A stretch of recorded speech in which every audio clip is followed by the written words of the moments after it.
Salut! On est au Jeux du Québec aujourd'hui parce que, comme vous le voyez derrière moi, il y a de la neige, mais pourtant, il n'y a pas de neige ailleurs en ville.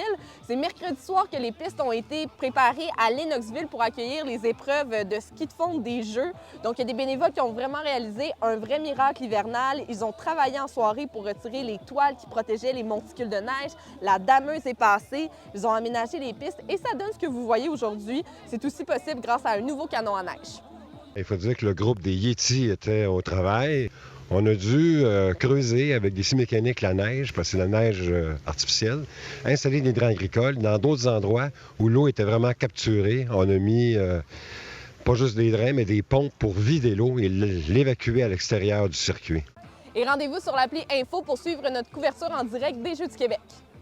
C'est la période de dégel, c'est pas évident pour les routes, dont les chemins en gravier. Et à Burry, bien, la boue et des ornières profondes rendent des chemins quasiment impraticables. Donc, il y a des résidents du secteur du chemin Veilleux qui se disent isolés et qui craignent même d'avoir des problèmes si une urgence devait survenir.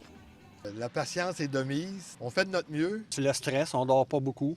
Je peux pas demander à mon gars de venir souper à soir, là. Toute personne qui n'a pas un VUS 4x4 ou traction intégrale ne peut pas se rendre chez nous. Et on se fait toujours dire que raconter des mensonges, c'est mal, mais samedi soir, on fait exception parce que c'est le retour de la soirée la plus grande menterie de l'Estrie. Ça va se passer à la Petite Boîte Noire à Sherbrooke. C'est organisé par le conteur Steven Slab. Et durant cette soirée, bien, c'est un concours amical où les menteurs sont rois. Sur ce, je vous souhaite une excellente journée. On se voit demain.